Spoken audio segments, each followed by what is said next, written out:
Bismillahirrahmanirrahim.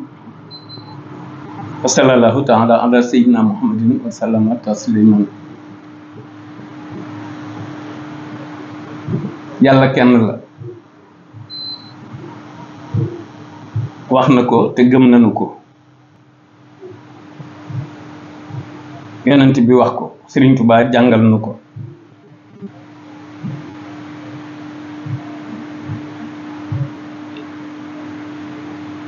Doomi Abdallah Muhammad ak Aminata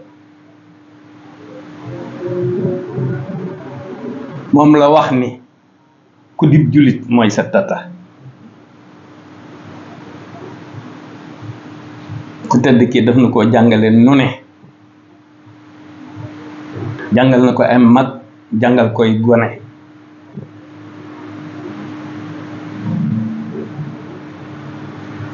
tey de la àjjuma di sama ñaanug maam soxna di ko def fee di ko defal sama maam ca Daaru Muxti dëkkub Cheikh Ibrahima Faati Aïchatu turandoo Ibrahima. àjjuma ji damay am yu may gaaral. ñi tàngal kafe ñépp dinañuy fuural,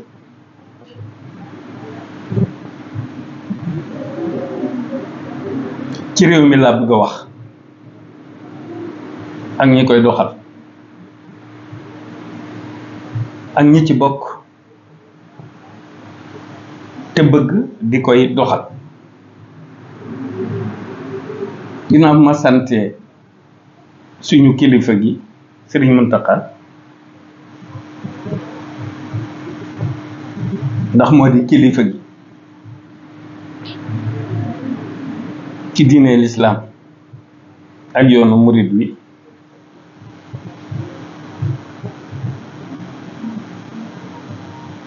ñi nekk ci réew mi bitim réew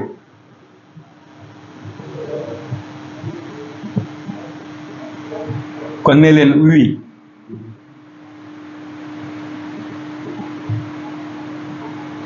su ma tuddee Sëriñ Muntaxa Bachir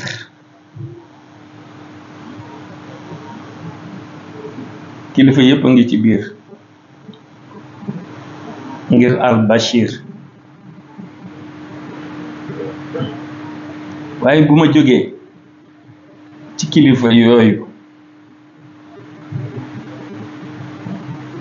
damay ñëw penku wax ak ñiy fooyu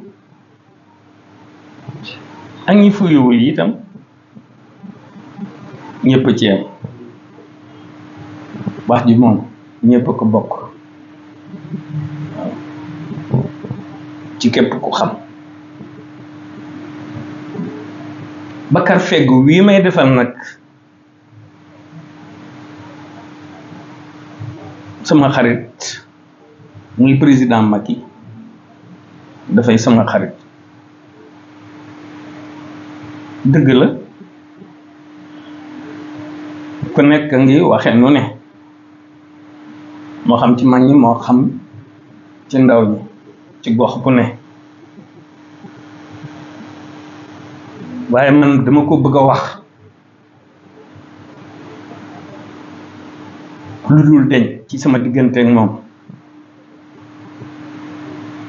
ndax baar mooy weñ. li tax ma jàpp ko te duma jàppantu,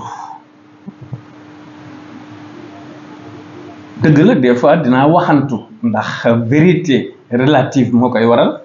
loolu du man rek ab mbubb la muñ may solal ni ñu koy solale képp kuy doomu aadama fa man di nekk rek tey doomu aadama. Macky yi yow dama lay encouragé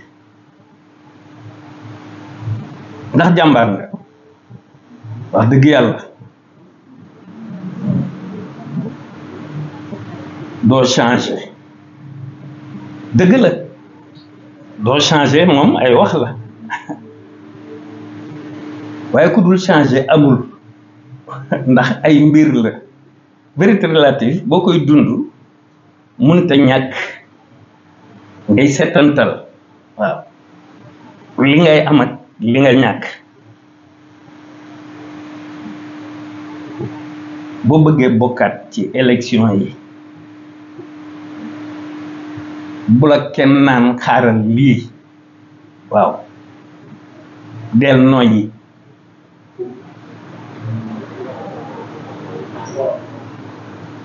bu la kenn naan boo ko fi waxee réew mi yëngu luy loolu boo waxulee réew mi yëngu fu yëngu jotee faw la war a yëngu bu jotul lu warta yëngu du yëngu man sama baatu démb mooy baatu tey mooy doon bu ëllëg ak ginnaaw ëllëg waaw te du ma say du ma dofub kenn dama ni jar ku tedd kee ma yee ku mu yee nga ni jar lu bees rek laa la wax ñu amélioré situation réew mi du caa génn bëre ndax koo xam ne booy bëre ku ñu gisul ñëw di la teqal di la fenkul di la fàddal kooku wëtte jóg nan day jéem a bëre dëgg la candidat laay doon mais pas bëre doon candidat jotewut ak dem di bëre le réalisme africain accepté ko boo bëggee bokk ñëw waaw ñu ànd décortiquer ko leeral sénégalais yi li gën ci réew mi mooy li Serigne Touba wax moo gën ci réew mi bu la kenn tiital bu la kenn xoqatal maa ngi ju ma denc waaw te ëllëg dañ koy ful wasalaamu ala man ittabaal huda